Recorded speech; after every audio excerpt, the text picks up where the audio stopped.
Hello everyone, welcome to the Perfect Angle Podcast. I am back. It's about damn time. I know. I am your host, Jesse Gautreaux, and you can follow me on Twitter at Jesse Gautreaux and subscribe to me on YouTube at Jesse Gautreaux.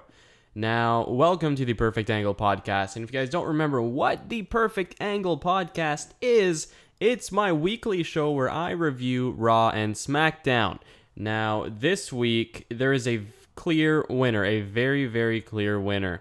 Now, during the Perfect Angle Podcast, I also pick a winner between Raw and SmackDown on who won this week, and this week it is very clear. Now, the 3 hours definitely did not help Monday Night Raw this week, but there's just one segment on there. One terrible, uninteresting, soul-killing, wrestling fan murdering segment that was on there. I was running out of things to think of, and that was the Alexa Bliss and Bayley segment. The This Is Your Life. That was just god awful. I can't even talk about it, so we're just gonna completely skip that. Now, Monday Night Raw, other than that, had some okay matches. Samoa Joe, Finn Balor, and Bray Wyatt was very good, and we had Roman Reigns versus Seth Rollins, which was also very good. But some of the matches lacked. And I'm not exactly sure what they lacked. They just lacked something. When you have a match between Dean Ambrose and the Hardy Boys, when they go against The Miz and Cesaro and Sheamus, you know, that should be a good match right there. Because you have Dean Ambrose, you have The Miz, you have the Hardy Boys, and you have Cesaro and Sheamus. But just something about it was just missing. And I don't know if it's the chemistry that the teams have with each other, maybe against each other. Cesaro and Sheamus and the Hardys, they never really faced off that much until now. And then you have The Miz and Dean Ambrose, who have faced off many times. Maybe they were just having an off fight. I don't know. But for Raw was very lackluster. Like, it was a Raw. It was a normal, okay Raw with a terrible segment that just made the whole show suck. And Friday Night SmackDown was good. It was okay. They had some good matches, interesting angles. We now know that the Usos will be facing off against the New Day at Money in the Bank, which is awesome. We also know that there will be the first ever women's Money in the Bank match, and that whole 5-way number one contendership match was pretty good.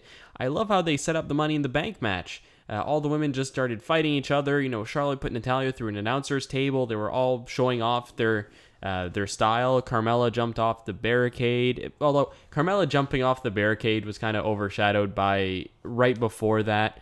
Charlotte did a moonsault off the top rope out of the ring. So, I mean, Carmella jumping off something that's like 3 feet high wasn't that impressive, but hey, I mean, at least she tried. And that's actually something that Carmella's been doing as of late, is trying. When Carmella first debuted on the main roster, I couldn't stand her whatsoever. For me, she was like that Bayley Alexa Bliss segment. Every time she was on TV, I'd fast forward. Now, though, like, I still really don't like her, but it's not to the point where I'm going to fast forward. Just when she talks. If she starts speaking, I fast forward. But if she's wrestling, she's not the best. She's not the worst. I'd actually prefer Eva Marie to be in her spot than her, but hey, I mean, what else can I ask for, right? So yeah, Carmella has been improving over the past few weeks, and I don't think that she'll be doing anything in the Money in the Bank match. She won't be jumping off of anything. If anything, it's going to be Becky Lynch or Charlotte, and I really hope that no one gets hurt, because you know how they are in big matches. Becky Lynch and Charlotte. Charlotte does corkscrew moonsaults off the top rope outside of the ring. Like, it's just unreal. It's unreal for a woman or a man to do that. So yeah, SmackDown had a lot of interesting points. Had some good matches. Dolph Ziggler versus AJ Styles was good. Obviously, AJ Styles had to lose because he was in his hometown. But I don't know why they do that. I honestly don't know why WWE makes every single face lose in their hometown. I guess it's like an easy way to put heat on the other guy, but I mean, it's cheap heat. It's like going somewhere and being, let's say you're in Atlanta, just for an example, because they were in Atlanta last night. You go there and you're like, "What's up, Atlanta?" Like, that's obviously going to get a pop. It's obviously going to get a reaction because they're like, "Hey, that's me. I'm Atlanta. Hi." So I guess that's like the heel way to do it, or just start making fun of the sports teams or anything. So there's a lot of way to get cheap heat, and there's a lot of way to get cheap pops, and I think that's what they always do whenever it is a baby face in the hometown. They have them lose to a heel. Now, Dolph Ziggler absolutely needed that win. AJ Styles lost, I wouldn't say clean, because he did get raked in the eyes before a zigzag, which he then kicked out of. but that came up to him going for a phenomenal forearm. Ziggler snatched the leg. AJ Styles went right. He went crotch first, basically, on the top rope. And then once he fell off, still holding his lower midsection, got super kicked, and that was the 1, 2, 3. So I wouldn't necessarily call it clean, but it wasn't the dirtiest win, and Dolph Ziggler did get a pinfall victory over AJ Styles, which a lot of people wouldn't be okay with, but hey, I don't mind. You know, Dolph Ziggler really needs a win going into Money in the Bank. He's been losing nonstop to Shinsuke Nakamura, which Shinsuke Nakamura will face Kevin Owens next week on Tuesday Night SmackDown, or SmackDown Live, whatever you want to call it. That is going to be an amazing match because they're going one-on-one. Now, their tag match at the start of the night was okay. It was a good match.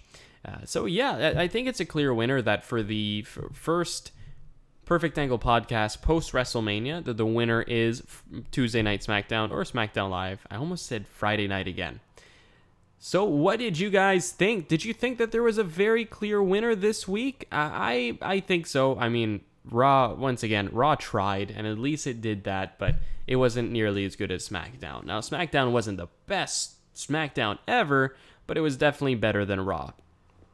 All in all, for this wrestling week, I would probably rate it a 2.5 out of 5. I mean, it was just average. It was an okay week. You know, SmackDown brought it up a bit. SmackDown I'd probably rate more of a 3, and then I would rate Raw more of a 2. So, because Raw still had 2 good matches, the triple threat, like I said, and Roman Reigns against Seth Rollins was a good match. I think what Raw is missing is Braun Strowman, and it's really weird to say that Braun Strowman was the most interesting part of Monday Night Raw until his injury. Even when he was injured, he squashed Sin Cara, I think it was, and that was entertaining as hell. So, once again, what did you guys think? Was Raw the winner or SmackDown the winner? We're going to start it off 1-0 SmackDown. I'm going to reset it after WrestleMania each year. So, for this time, SmackDown is 1 and Raw is 0. Now, what'll happen next week? I'm just going to go ahead and throw out a guess that Raw is going to win just because Extreme Rules. So I'm going to take that into consideration. And then I'm going to match up Extreme Rules and Backlash as well and see who was the winner of that. So we're going to have 2 winners next week, but only one's going to count. So hopefully you guys will stick around and enjoy that. And if you guys are on the Wrestling Review Central YouTube channel or listening to us on our podcast, then definitely go ahead and drop a like and subscribe to me over on Jesse Gotro. Thank you all so much for watching. Once again, I am the host of the Perfect Angle podcast, the perfect host for this perfect podcast, Jesse Gotro.